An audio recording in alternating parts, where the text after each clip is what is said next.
Bismillahirrahmanirrahim. Alhamdulillahi rabbil alamin. Wassalatu wassalam ala Rasulillah wa ala alihi wa sahbihi ajma'in. Subhanaka la ilma lana illa ma 'allamtana innaka antal alimul hakim. Wa la hawla wa la quwwata illa billahil aliyyil azim. ولا حول ولا قوة إلا بالله العلي العظيم ولا حول ولا قوة إلا بالله العلي العظيم. الفاتحة.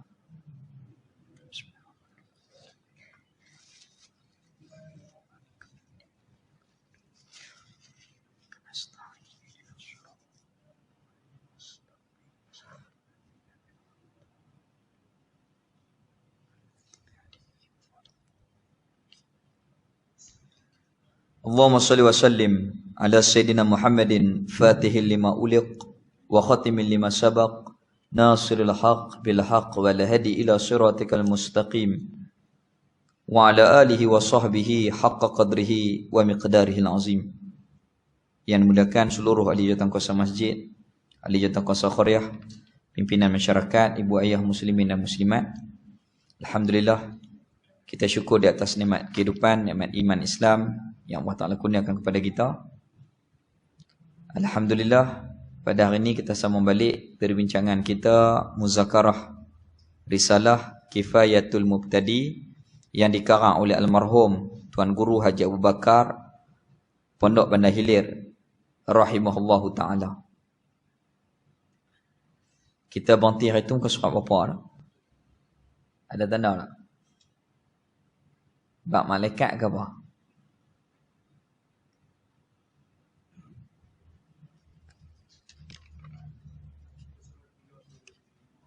$35.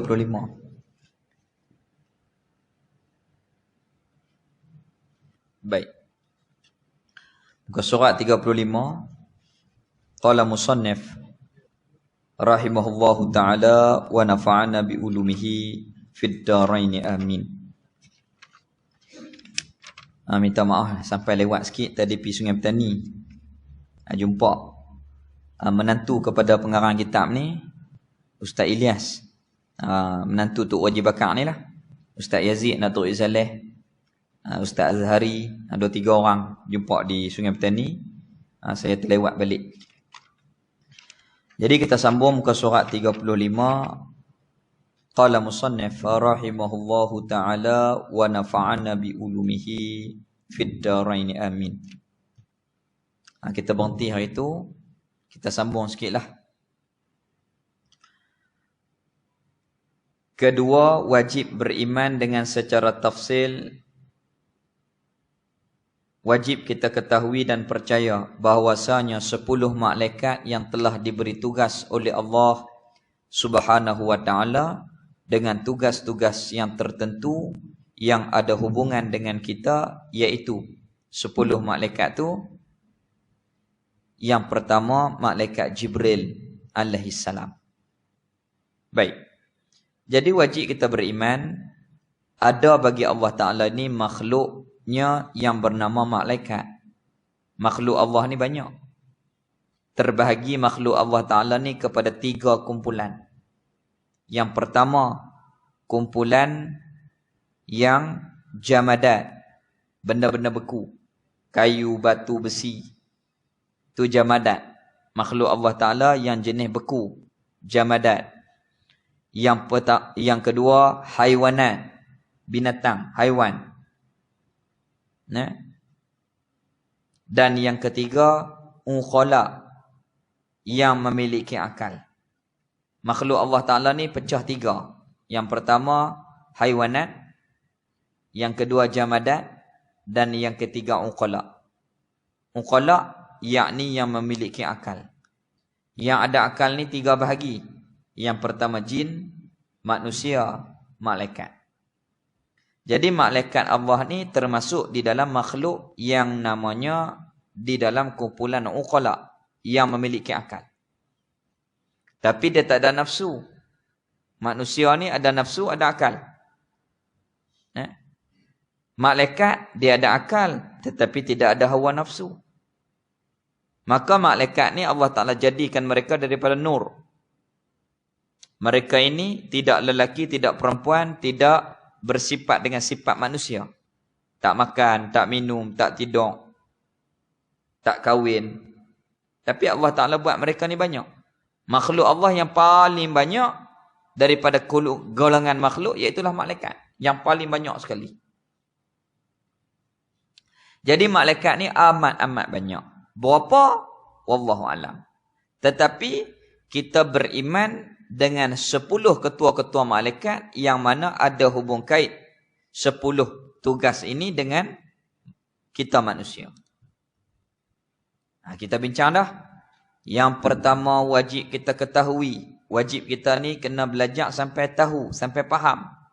Dan percaya wajib kita beriman bahawasanya malaikat yang bernama Jibril alaihi salam diberi tugas akan dia dengan menurunkan wahyu.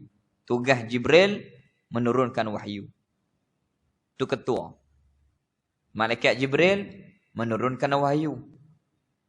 Apa hak Allah Ta'ala perintah, sampaikan kepada rasul-rasulnya, wajib malaikat Jibril ini menyampaikan.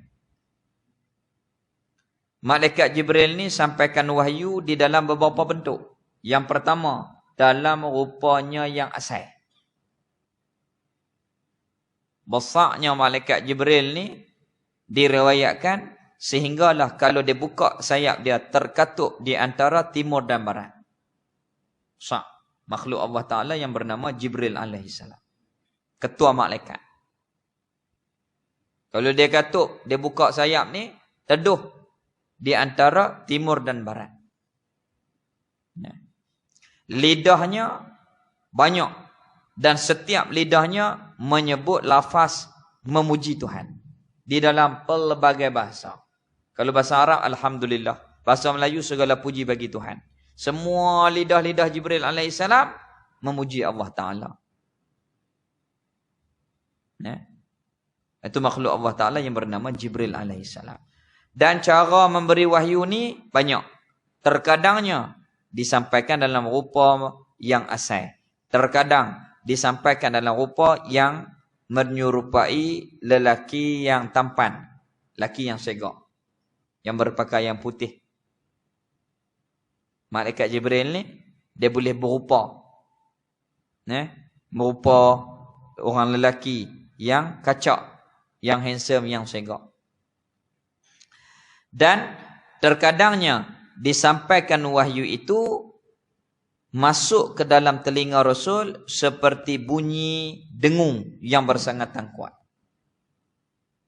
Bunyi kuat berdengung dalam telinga Nabi ini sehingga kan Nabi tahan tetapi Allah Ta'ala memberi ilham dan faham. Itu di antara salah satu cara wahyu disampaikan kepada Rasul kita. Itu wahyu yang berat. Kalau sampai hak tu, Siti Aisyah meriwayatkan Nabi tahan tu sampai berpeluh. Peluh baginda Nabi kita sallallahu alaihi wasallam. Jadi malaikat Jibril ni dan malaikat Mikail, begitu juga malaikat rahmat, ada pantang dia. Kita sebut dah hari tu. Apa dia pantang dia? Kalau kita telanjang, dia tak masuk dekat, dia tak menghampiri kita. Kalau ada tokong dalam rumah, dia tak masuk dalam rumah kita. Kalau kita ni ada najis di tubuh badan pakaian kita, dia tak menghampiri kita. Kalau ada anjing di dalam rumah, dia tidak akan masuk di dalam rumah kita. Itu pantang bagi malaikat Jibril, Mikail dan malaikat rahmat. Adapun malaikat Israel, dia redah, dia tak ada pantang. Tengah berzina pun, kalau dia nak ambil nyawa, dia ambil. Dia tak ada pantang. Tapi malaikat rahmat, kalau kita telanjang, kalau kita ada najis, kalau rumah kita ada tokong, kalau kita ni dalam keadaan najis, ada tokong, ada anjing, dia tak hampiri. Suatu hari, malaikat Jibril janji dengan Rasul kita nak main. Nabi tunggu, tak main. Lama tak main. Tiba-tiba main. Rasul kata sebab apa lewat? Malaikat Jibril kata kerana di belakang rumah Nabi ketika hujan rintik-rintik tadi ni, anak anjing lari sembunyi di belakang pintu. Lepas anak anjing tu keluar, baru Malaikat Jibril masuk. Alaihissalam. Itu pantang dia. Itu pantang Malaikat Jibril. Begitu juga Malaikat Rahmat. Itu kalau orang duk mimpi hantu, duk mimpi kena patuk dengan ular, tanya, bantai tu basuh ke tak? Sarung bantai tu. Baik. Orang panggil ayak liak basi tu. Ayak liak biasa ni, suci. Tu pekah. Bila jadi najis? Apabila berubah bau, warna, rasa. Dan sifat dia, lenyap. Kalau ayak liak biasa ni, suci. Tu kita duduk ambil, buka kertas tu. Orang tua kan. Jari dia ni kering. Nak buka tak boleh. Tambah-tambah nak buka plastik. Dia tak pi lah. Kalau bahasa kita hui lah. Tak boleh buka. Dia ambil air liak lah. Hak tu suci. Ayak liak yang najis. Yang pertama. Ayak liak yang bercampur dengan darah. Gusi kita. Orang penyakit gusi. Berdarah campur dengan ayak liak. Najis. Yang kedua, apabila bertukar sifat. Lendir, bau busuk, warna pun warna kuning. Itu air liur basi, hukumnya najis. Najis ni, kalau nak sembahyang tak sah. Dia kena basuh dulu. Kalau kena tempat di mana, basuh tempat tu. Kena basuh dulu. Kalau sembahyang, tanggung najis tidak sah. Di antaranya air liur basi. Itu tak sah. Najis. Tak boleh. Yang kedua, yang pertama wajib kita percaya adanya ketua malaikat yang bernama Jibril alaihi salam. Semua malaikat, tak lelaki, tak perempuan, tak tidur, tak makan, tak bernikah kahwin. Mereka itu tidak bersifat dengan sifat manusia. Dan seluruh mereka itu maksum. Terpelihara daripada melakukan dosa. Pasal apa tak buat dosa? Kerana tak ada hawa nafsu. Tak ada keinginan nafsu. Taat semata-mata. Maka martabat antara malaikat dengan manusia, siapa yang lebih? Rasul-Rasul alaihi wassalatu wassalam. Pasal apa? Kerana mereka ini sebagai khalifah Allah Ta'ala di atas muka bumi. Memimpin. Kerana diberikan akal dan hawa nafsu. Diberikan akal dan hawa nafsu. Tetapi, oleh kerana akal ni, Allah Ta'ala kurniakan mereka syukur. Maka, nafsu mereka dikontrol oleh akal. Mulia. Apabila nafsu kontrol akal, maka manusia itu menjadi mulia. Akal itu pula dipimpin seiring dengan syariat. Maka itu dimuliakan sebagai khalifah Allah Ta'ala di atas muka bumi ini. Itu masa nak buat Nabi Adam, malaikat bangkang. Ya Allah, sebab apa kena buat Adam ni? Allah Ta'ala tahu. Allah Ta'ala tahu, Allah buat dengan ilmu Allah Ta'ala yang sempurna dan kebijaksanaan Allah Ta'ala yang sempurna. Alimun, hakimun. Allah Ta'ala buat nafsu. Allah buat akal. Tetapi mereka ini manusia mulia. Banyak kelebihan. Walaqad karamna bani Adam. Telah memulia oleh kami akan kejadian anak Adam itu. Allah mulia akan kejadian kita.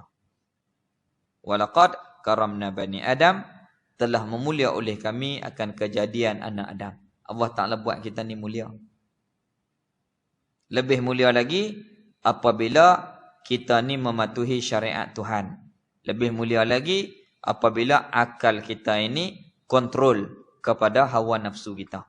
Kita minta Allah Ta'ala bagi taufik kepada kita supaya kita jadi hambanya yang sebenar-benar hamba.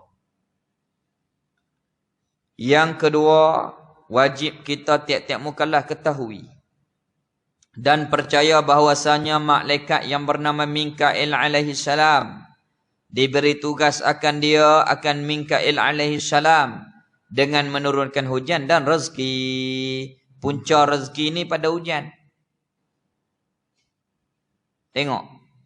Kita nak makan ikan di laut, ayak mai daripada ayak hujan. Pokok nak tumbuh daripada ayak hujan. Petrol nak jadi daripada ayak hujan. Mah, timah dan seumpamanya, semuanya berpunca daripada hujan. Tu kadang-kadang tok-tok guru duk melawak. Melawak macam mana? Tanya. Makanan ni mai mana siapa dia hantar? Ar-rizqu fis sama. Rezeki mai daripada langit. Mai lagu mana? Sebab hujan. Ar-rizqu fis sama. Rezeki ni mai pada langit. Habis. Masuk insya' masuk abang. Masuk mai bang terus. Baik. Yang ketiga. Baik. Punca rezeki tak turun ni dosa. Tu ya. Punca hujan tak turun ni dosa. Allah Ta'ala tahan rezeki. Punca dia dosa. Itulah apabila hujan tak turun. Kita ni disunatkan sembahyang istisqa. Minta hujan. Nak sembahyang minta hujan tu nak buat ke mana? Pemimpin. Dia kena arah. Kalau ikut pekah. Buat surat keliling, arah. Perintah. Rakyat-rakyat, semuanya kita ni kena bertaubat. Contohnya pejabat agama keluarkan teks khutbah minggu tu kita ni kena bertaubat.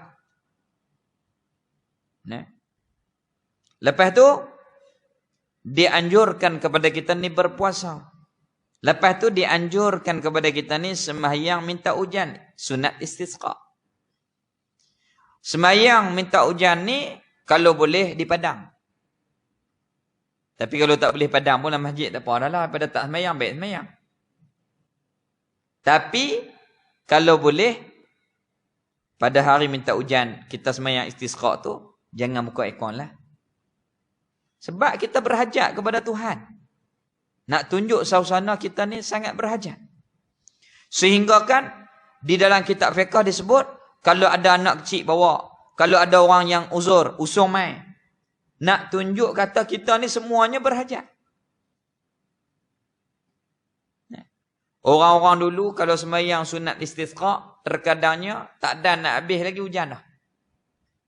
Kemarau panjang, sembahyang ya hujan. Tu orang dulu.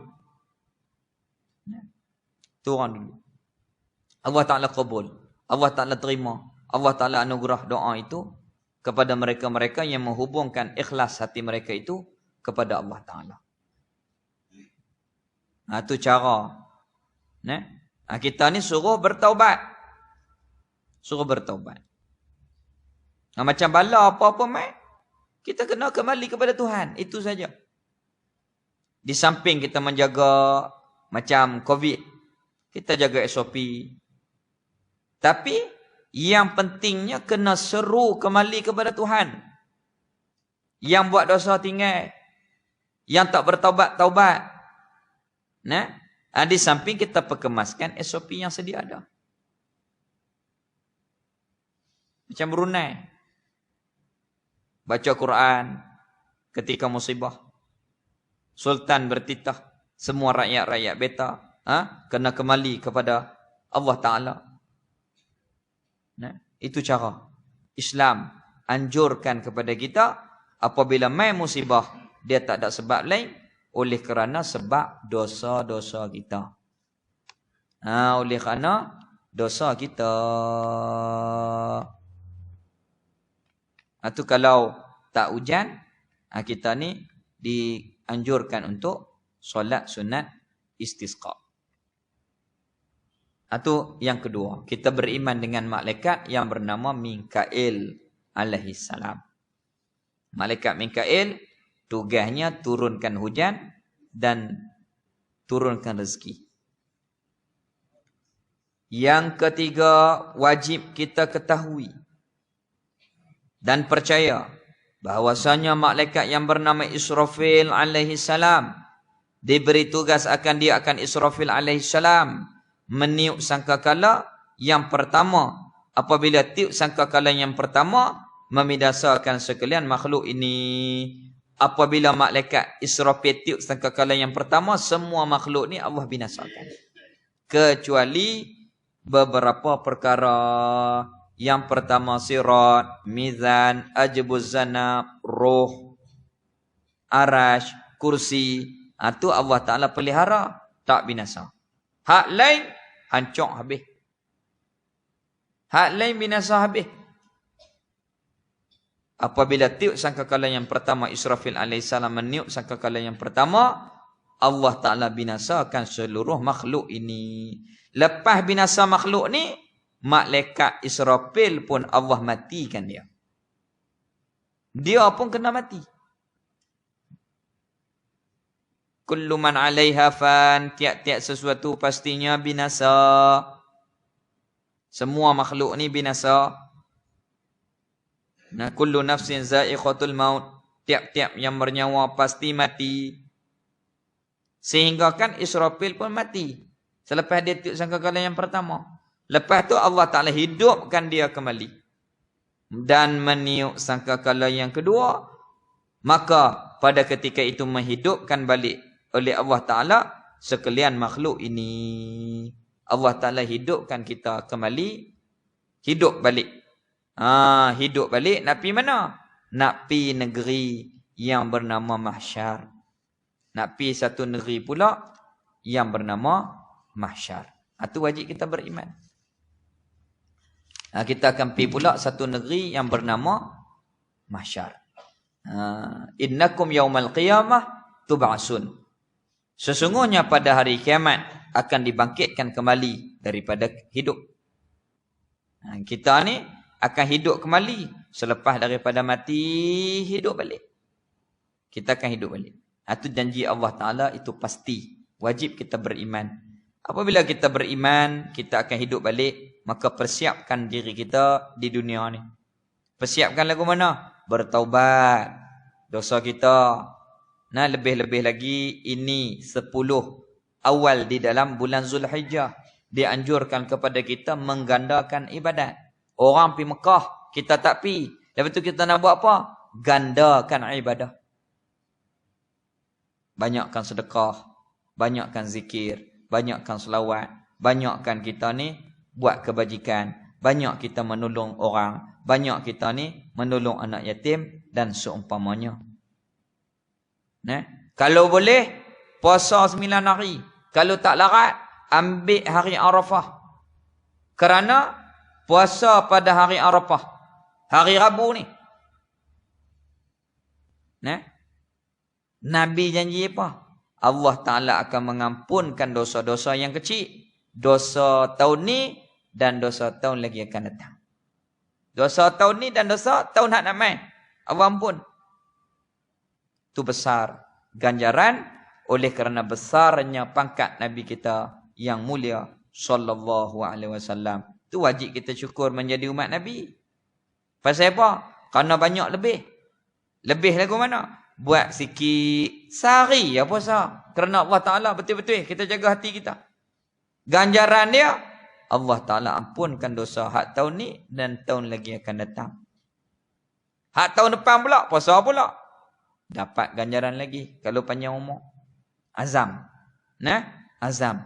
Maka kalau kita tak mampu nak puasa 99 hari, kita puasalah pada hari Arafah. Pada hari Arafah. Tok Guru Haji Soleh rahimahullah ta'ala dia buat program. Tiap-tiap hari Arafah akan buka puasa secara ramai-ramai. Dia tulis munajat sempurna hari ukuf. Munajat perdana sempurna ukuf. Benda ni mula-mula Menteri Besar Kelantan almarhum Tok Uni Aziz buat. 2 tahun Tok Ri Saleh tiru. Bermula pada tahun 2010 kami buat sampai dia meninggal dunia tahun 2016. Tiap-tiap tahun. Lah ni dia meninggal, sambung lagi. Ada acara ni, dibuat secara berjemaah. Buat lagu mana? Waktu asar. Semayang jemaah asar. Lepas tu, kita ni istighfar. Munajat. Memohon ampun kepada Allah Ta'ala. Lepas tu ada sikit tazkirah. Buka pasal ramai-ramai. Semayang maghrib, balik. Nak buat panjang tak boleh lah malam raya. Nu anak cucu balik, ketupat tak balik lagi. Boleh buat masjid ni, boleh buat. Cuba buat. Kalau tak buat cara besar pun pakat dulu 5-6 orang dulu. Kita buka puasa ramai-ramai pada hari Rabu ni. Sempena puasa ukuf. Pakat dulu kecil-kecil. Lepas tu kuih besar. Oh, tu imam tengok berjaya. Kita buat besar pula tahun depan. Ada lagu tu. Mula dulu kita. Mula dulu. Akutlah kata, tak dan nak mesyuarat dah ni seminggu ni. Buat kecil dulu. Yang bawa nasi sikit, kurang nasi sikit, pakat buka pasal. Lepas tu, habis tak ada orang pimpin, kita buka baca Yasin ke. Kita tarik tasbih astagfirullah selawat 100. Hatu kita buat lah. Lepas tu semayang maghrib balik. Kerana apa? Waktu asar. Kerana ketika 9 Zulhijjah, kita asar, mereka di Mekah itu zuhur. Bertepatan dengan zuhur, maka orang panggil sama. Sana zuhur ukuf, sini asar. Maka apabila kita berdoa ketika itu, harap Allah Ta'ala menerima doa kita sebagai doa yang borong.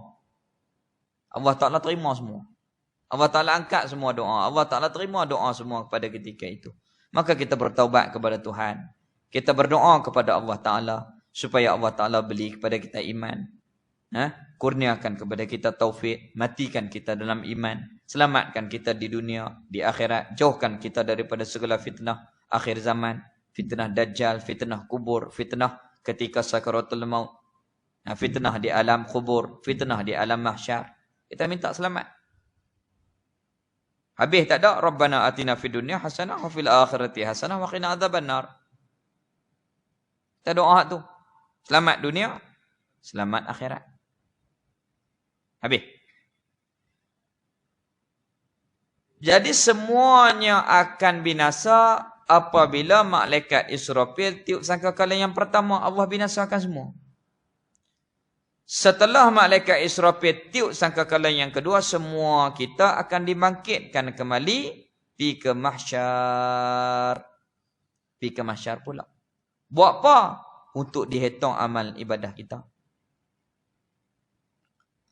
Macam kita pergi Mekah. Kelakuan kita mahsyar ni macam kita pergi Mekah. Kita pergi ni banyak agensi.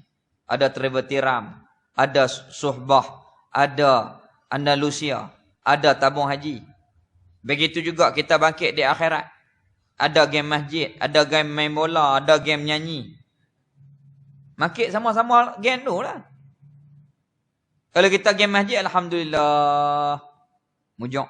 Game mengaji, bangkit sama game mengaji, alhamdulillah. Pi mana? Mahsyar. Pi pula kalau kita pi ke Mekah. Mula-mula dia cek tiket kapal terbang di KLIA. Ada boarding? Okey, tunjuk. Turun. Apabila turun pula, dia cek custom. Immigration. Tengok-tengok. Oh, pakcik ni ada blacklist ni. Blacklist apa? Tak tahu ni blacklist. Oh, rupa-rupanya main Facebook tekan rata, duit habis. Sampai dikira hutang. Bankrupt. Tak boleh pergi pakcik ni. Balik. Pasal apa tak boleh pergi? Blacklist dengan bank. Hutang. Tak boleh pergi. Kalau di dalam alam barzah, di dalam alam mahsyar, bab ketuhanan tidak selesai, maka na'udzubillah, gagal. Seperti kita kena balik, tak boleh pergi umrah, tak boleh pergi haji kerana blacklist. Balik. Gagal. Okey, lepas. Masuk lagi. Naik kapal terbang. Di Arab pula. Saudi Arabia. Sama ada di Madinah ataupun di Jeddah. Kita akan dicek lagi. Immigration. Jangan kata Arab ni buat kerja mudah. Tok guru saya 30 tahun dulu. Dia ada kes dengan polis di sana. Pihak yang tahun 2018 dia kena tahan 3 jam. Jangan kita kata Arab Saudi ni buat rajah lagi belek. Jangan. Data mereka simpan. Hak 30 tahun tu naik dalam komputer. Kawan ni ada kes. Jangan kita kata mereka sambil-sambil lewat cok-cok dulu tu. Tak. Mereka ada sistem. Kami tunggu ni, jenuh tunggu. 30 tahun dulu punya kes. Ada dalam data mereka. Sampai kena ada orang main jamin pula, baru dia lepas bi. Memang kita tengok sambil-sambil sembang, dia cok. Dia cemuih, dia berhenti, dia sembang. Tu sikap mereka. Tetapi sistem tu dijaga. Dikawal rapi. Dikawal rapi. Jadi kalau selesai masuk kita pergi tawaf. Contohnya. Cara suami menjaga hukum hakamnya sendiri. Isteri cara sendiri. Dia tak boleh tolong dah ketika tu. Yang mengaji, hang buat. Aku mengaji, aku buat. Sama-sama jaga. Nak jaga ketika tu tak mampu dah. Begitu juga ukuf. Hang sultan ke, Perdana Menteri ke, rakyat biasa ke, gaji mahal ke, gaji murah ke, tak ada pangkat ke, semuanya sama kain ihram. Sependa pun tak boleh pakai. Akhirat begitu.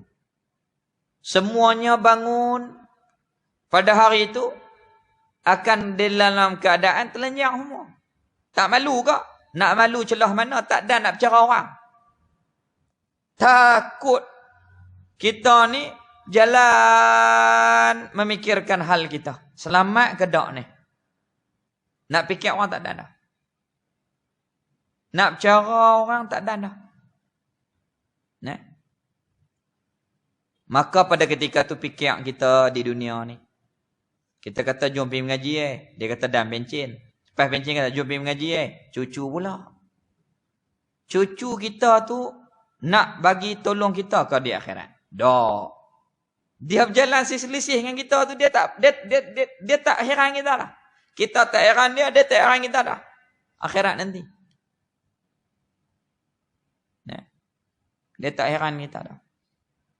Kita hal kita, dia hal dia, inilah bandingan kita, keadaan kita di mahsyar nanti. Kalang kabut. Kalang kabut. Huru-hara ketika tu. Macam kita dalam keadaan COVID dulu ni. Lama PKP yang pertama. Cemuih dah duduk dalam rumah ni. Sampai kita kata buka lah, COVID pun COVID lah. Dia tak tahu kata COVID teruk lagi. Kawan saya cerita. Masuk hospital Ustaz. Dia duduk di dalam ward di hospital lama tu. Mati ni, dia kata kelepak macam ikan puyuh. Gerak, mati. Katil tu. Hak main katil ni, siapa tak berani pergi dekat? Hak ni pula. Dia kata, ya Allah, takut. Takut tak kira lah. Kita minta azan dulu.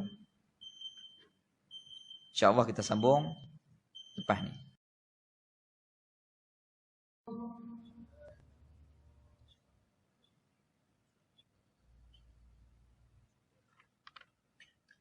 Bismillahirrahmanirrahim. Qala musannif rahimahullahu ta'ala wa nafa'ana bi ulumihi fid daraini amin.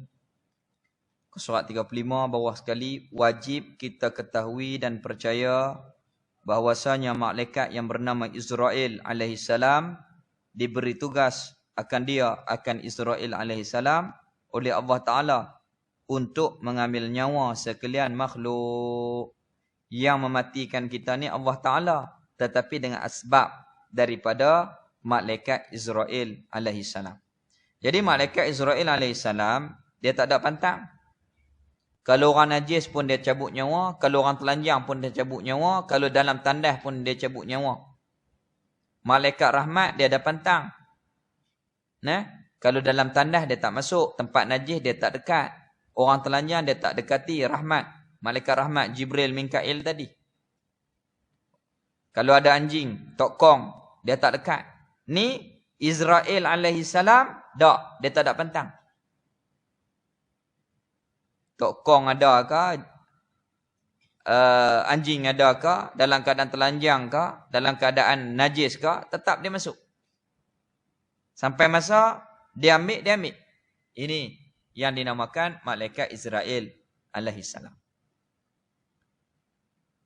Malaikat Israel alaihi salam ni, kalau sampai masa had, tempoh ajal, sampai masa ayat, dia akan pergi cabut. Dia cabut kepada orang yang mukmin dalam rupa yang lemah lembut. Tetapi kepada orang yang kafir, munafik dan seumpamanya dalam keadaan yang kasar. Dalam lembut pun, Nabi kita kesakitan. Sakit ketika nak mati, roh nak keluar. Habis lembut dah tu. Sakit. Kasar lagu mana? Tok Isalih kata tak tahu kan nanti pakai kasar seorang kali. Nanti semua pakai kasar seorang sekali. Tu kita minta lah Allah Ta'ala kurniakan kepada kita husnul khatimah. Allahumma khtim lana bil husnil khatimah. Ya Allah, akhirilah kami dengan husnul khatimah. Kepada tengok orang-orang yang Allah Ta'ala anugerah husnul khatimah. Sujud-sujud mati. Sembayang-sembayang mati. Tengah-tengah mengajak mati. Allahu Akbar. Itu husnul khatimah. Kita minta Allah Ta'ala anugerahkan kita dengan husnul khatimah. Mati ni, dia tak tahu bila. Kalau tahu, fasik dunia. Contoh kalau kita tahu nak mati esok. Malam ni saya abang jatuh kuasa, kita minta maaf saya tak main dah. Pasal apa? Dia kata esok nak mati. Fasik dunia. Fasik dunia ni. Kalau tahu mati. Itu Allah Ta'ala sembunyikan. Ghaib. Tarikh mati ni ghaib. Sembunyi. Itu kita kena ingat. Kita kena berjaga-jaga. Kita kena ada persiapan di antara orang yang cerdik an ya'rifa ahwalahu ba'dal maut, memikir keadaannya setelah mati. Kalau kita ni kurang ibadat, kurang kebajikan, kita pulunlah ni. Kalau kita dulu dosa banyak, kita bertaubat. Kalau kita kurang kebajikan, kita tingkatkan kebajikan. Kita ni tingkatkan kebajikan kita. Minta taufik kepada Allah Ta'ala untuk meningkatkan kebajikan kita. Dan minta Allah Ta'ala qabul. Terima seluruh amal kebajikan kita. Lebih-lebih lagi umur 80, 90, jaga. Kena jaga. Bukan bermakna muda tak mati. Tok Guru Saleh rahimahullah ta'ala, dia kata, pokoknya hak putih pun luruh. Bukan nanti hak tua, buah nyok. Nak luruh ni buah nyok bukan nanti tua. Hak putih pun luruh. Begitu juga kita. Bukan nanti tua nak mati. Hak muda pun akan mati. Kena beringat. Lebih-lebih lagi yang sudah banyak. 80, 90. 90, 80, 90 tu tak usah melancong banyak sangatlah. Ni pergi mana? Korea. Pergi mana? Jepun. Pergi mana? Bangladesh. Kalau mati di Jepun lagu mana? Nak buat balik payah. Kena sedut no. Semua ayat baru boleh buat balik. Tu Tok Guru Harundin tanam di California. Ustaz Fadli Al-Yamani buat balik semua ayat dalam badan kena sedut semua. Anak dia nak buat balik juga. Tapi Datuk Harundin, Tok Guru kita, anak beranak dia wasiat tanam di situ. Di California. Rupanya di California itu pernah tertegaknya hukum Islam di situ. California bermaksud daripada negeri yang pernah ditakbir oleh khalifah. Ditukar kepada California. Kalau kita mati pi umrah, alhamdulillah. Kalau mati pi petani, barangkali boleh balik urusan tu sebab tak guna kapal terbang. Habis-habis Tok Guru sana boleh doa kita. Kalau pergi Mesir, Syekh Azhar boleh doa dekat kita. Kalau pergi ke Yaman, ulama-ulama Yaman doa kepada kita. Nak jalan bukan tak boleh. berjalan di tempat-tempat yang ada hubungan dengan agama. Nah, kalau kata mati belah-belah Thailand tu mudah lagi nak masuk. Tapi kalau atas naik kapal terbang, payah urusan. Payahlah. Nah, kalau belah Korea, nah, payah kita nak balik. Tu kita kena jaga. Mati ni tak tahu bila. Wajib kita ketahui dan percaya bahawasanya malaikat yang bernama Israel alaihi salam diberi tugas akan Israel oleh Allah untuk mengambil nyawa sekalian makhluk ini sampai masa mati. Buatlah kebajikan, insya-Allah Allah Taala akan muliakan kita ketika mati itu. Baru ni hari Ahad, Tok Guru Petani nak naik van ke 10. Gaya nak naik van ke 10, saya kata, Baba, tunggu Sat. Tolong doa Sat. Dalam majlis kuliah duha di Masjid Sultanah ni. Kalau semayang pukul 11 mayat tu, tak dan Tok Guru nak semayang. Takdir Allah Ta'ala pukul 10 Tok Guru nak balik. Pukul 10 jenazah sampai. Dan 5 Tok Guru semayang jenazah. Simpulan itu. Betul orang tu. Mesti dia ada kelebihan di dunia ni. Mesti dia ada kebaikan yang dia buat sehingga Allah anugerahkan. Tak disengka-sengka. 5 orang Tok Guru daripada Fatani semayang jenazah dia ketika itu. Jadi kita minta Allah Ta'ala beri kemuliaan kepada kita di saat kematian kita. Yang paling kita berhajat, mati dalam keadaan kita ni mengingat dan menyebut La ilaha illallah. Nah. Kalau Allah Ta'ala nak anugerah, tak mustahil. Orang yang koma pun boleh bertutur dengan kalimah ketika akhir hayat dia. Kalau Allah Ta'ala nak bagi, tak mustahil. Ini kemuliaan. Nah. Contoh. Nah. Allah Ta'ala buat kepada orang-orang yang Allah Ta'ala anugerahkan husnul khatimah. Koma sedang. Apabila sedang, La ilaha illallah mati.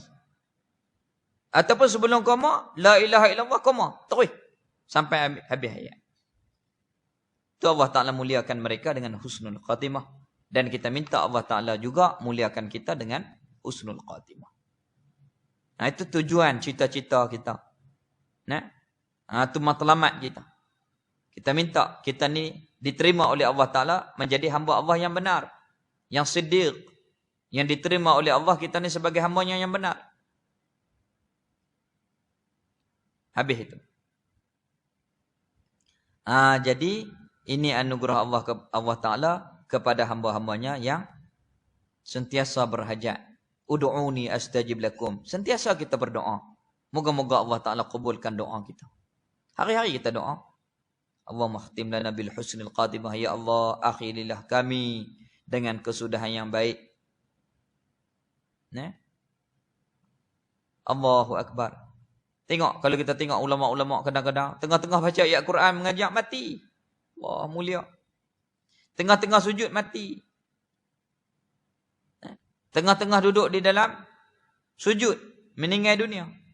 Banyak para-para awliya yang Allah Ta'ala buat sebegitu. Di antaranya Syekh Abu Bakar bin Salim rahimahullahu ta'ala mati dalam keadaan sujud. Habib Muhammad bin Muhammad Hadar mati di Mekah Al-Mukarramah dalam keadaan sujud. Tutup guru hak warak-warak, hak hubung hati mereka dengan Allah Ta'ala, kebanyakan Allah Ta'ala anugerahkan dengan husnul khatimah. Pada Mekah hak karang kitab Baqarah pegang tasbih. Duk sandak letih. Baca kulhu. Atau imam ni kenal lah pada Mekah. Karang kitab Baqarah. Baca kulhu. Jatuh. Allah. Pak. Mati. Mati dalam keadaan menyebut nama Allah Ta'ala. Husnul khatimah. Habis itu.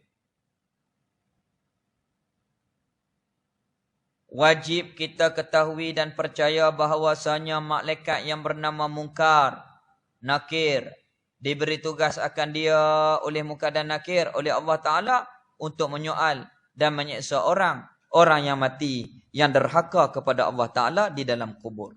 Orang hak derhaka, mereka seksa.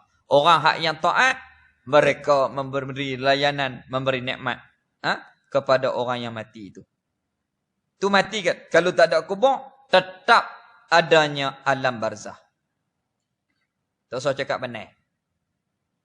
Nah, tu soal kubur. Mereka tanya, hak mati tak ada kubur, mati perut boya, perut ulang, perut rimau, tetap kena soal. Kerana yang disoal rohnya. Nah. Tetap disoal. Man rabbuka, siapa Tuhan kamu? Kalau boleh jawab, alhamdulillah. Tak boleh jawab, gagal, na'udzubillah.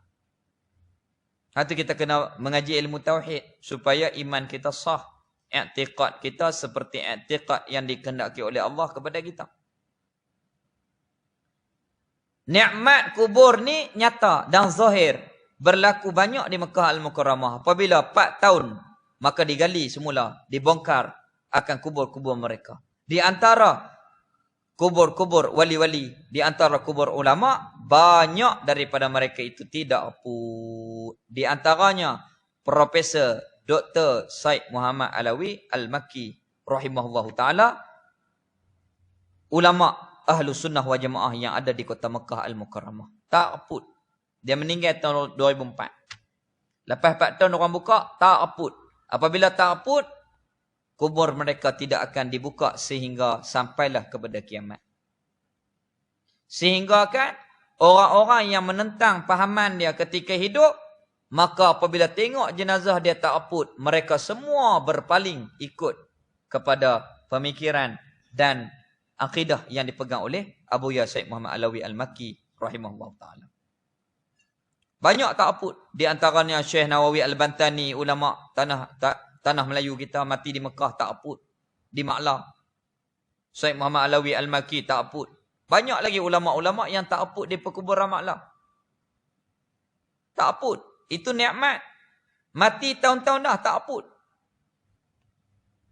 Dan begitu juga Allah Ta'ala muliakan beberapa perkara, contohnya yang berlaku di Sik. Kalau kita nak pergi ke Sik, kita akan lalu Jeniang. Jeniang sebelum naik titi masjid belah kanan. Pindah beberapa mayat kerana nak luah jalan. 3 orang tak aput. 2 tok guru Quran. Seorang cikgu. Cikgu ya. Tak aput. Cikgu Yaakob nama dia. Anak murid Tok Isaleh. Apa kelebihan dia? Dia tolong menghidupkan majlis-majlis ilmu. Tolong urus kuliah. Macam Haji Zakaria, Haji Pakcik Syahabuddin kita ni. Urus kuliah mati. Allah muliakan oleh kerana dia ikhlas betul-betul nak tolong agama Allah Ta'ala. Cikgu yang bernama Cikgu Yaakob. Beberapa tahun meninggal dunia. Kain kapan dia tukar berwarna koko. Tetapi wajahnya macam baru mati. Janggut selai pun tak luruh. Elok macam baru mati. Dipindahkan pergi duduk di tengah kubur.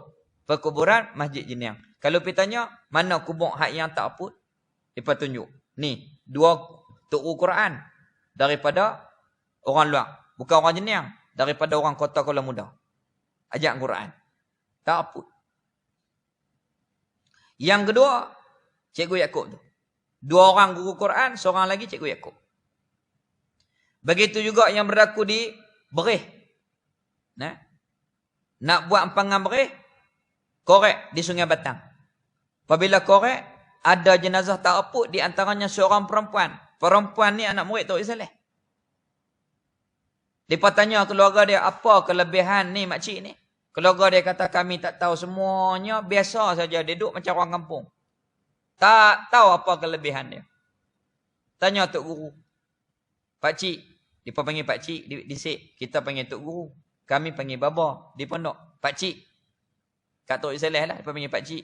Apa kelebihan Tok ni? Tok Isaleh kata, aku pun tak tahu juga. Tapi tiap-tiap kali dia main tengok aku, dia teriak. Tiap-tiap kali dia main ziarah aku, dia teriak. Hati dia betul, Tok Isaleh kata. Hati dia betul dengan Tuhan. Hati dia betul sungguh dengan Tuhan. Ikhlas. Tok U kata tu dia amal. Tok U kata tu dia pegang. Tok kata i'tikad macam tu, begitu i'tikad. Tok kata ibadah begini dia ibadah. Betul hati dia. Biasa aja hidup. Nah, orang tak kenal pun. Mati orang korek tak aput. Allah muliakan. Nah, Allah muliakan. Di antaranya orang yang ada di dalam dadanya Quran, yang dia beramal betul dengan Quran. Atau bumi tak makan. Bumi tak makan. Orang mati syahid, kekasih Allah, wali Allah Taala, tak aput. Lah ni kan kita di zaman viral. Kita boleh tengok ada seorang perempuan di Syria. Ada dalam YouTube. Depa korek tengok muka dia macam baru mati. Ayah dia mimpi. Dia minta tolong anak dara ni mati ketika muda. Ayah, tolong ubah saya. Saya ni terseksa kerana berjiran dengan orang tak sembahyang. Ayah dia ingat mimpi biasa lah. Mimpi lagi. Ayah, tolong ubah saya. Saya ni duduk berjiran dengan orang yang tak sembahyang, panas. Mimpi lagi. Sampai ayah dia terpaksa kena pergi berunding dengan orang menjaga kubur. Berunding, tukang kubur tu kata tak apa, kita gali. Gali memang tak aput.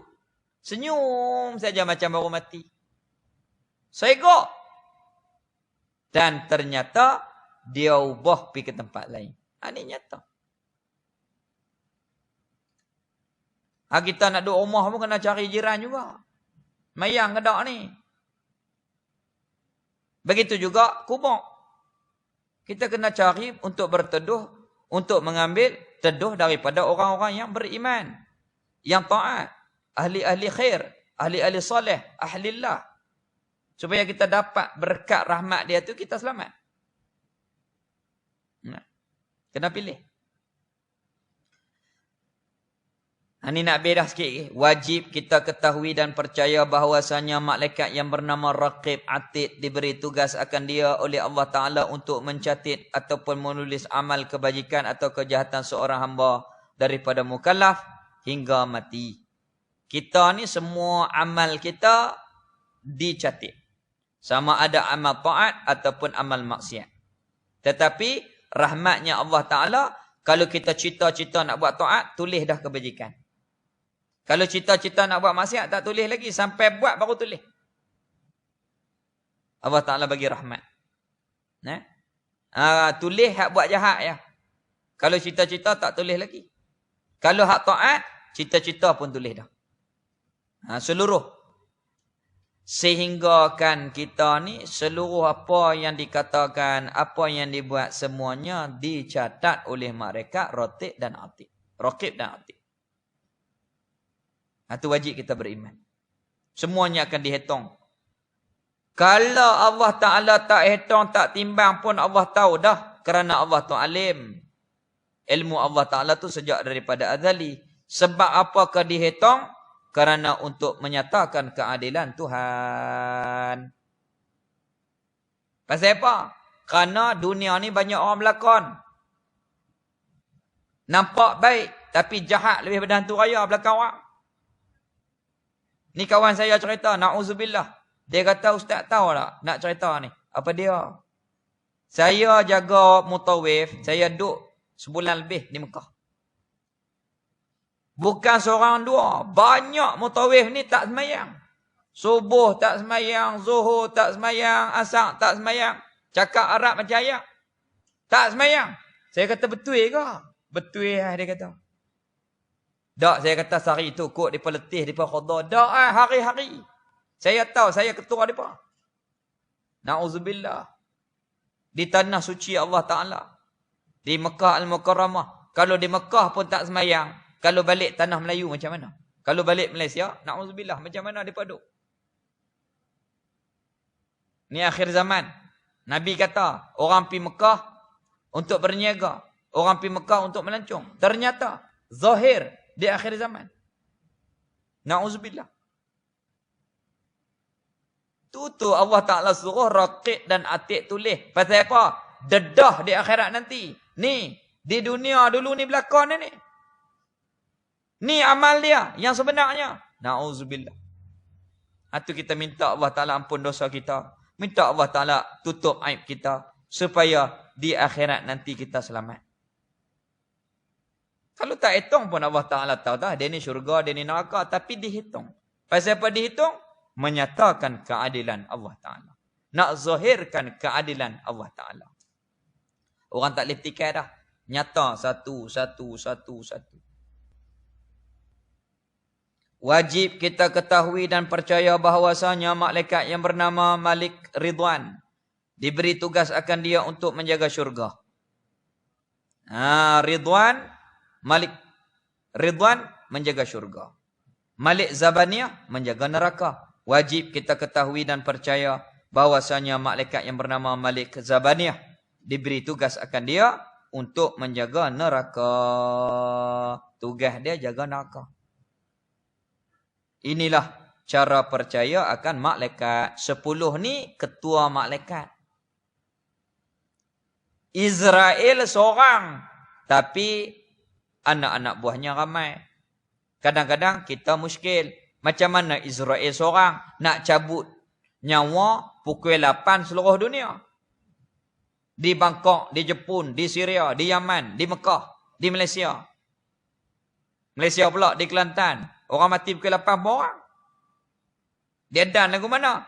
Maka ulama jawab, ketuanya yang dinamakan Israel. Tetapi anak buahnya ramai. Yang tugas menyabut nyawa. Anak buahnya ramai. Di bawah bidang yang dikatakan tugas Israel alaihissalam tadi. Inilah cara percaya akan malaikat. Habis kita berhenti. Muka surat 37 tulang tanda rukun iman yang keempat, beriman dengan segala kitab. Wallahu alam. Bismillahirrahmanirrahim. Alhamdulillahirabbil alamin wassalatu wassalamu ala asyrafil anbiya'i wal mursalin wa ala alihi wa sahbihi ajma'in. Alhamdulillah ala ni'matil iman wal islam wa huma min azamin ni'am wa kafa bihima min ni'amah. Raditu billahi rabban wa bil islami dinan wa bi Muhammadin nabiyyan wa rasula. Rabbana atina fid dunya hasanah wa fil akhirati hasanah wa qina adzabannar. Wa sallallahu ala sayyidina Muhammad walhamdulillahi rabbil alamin.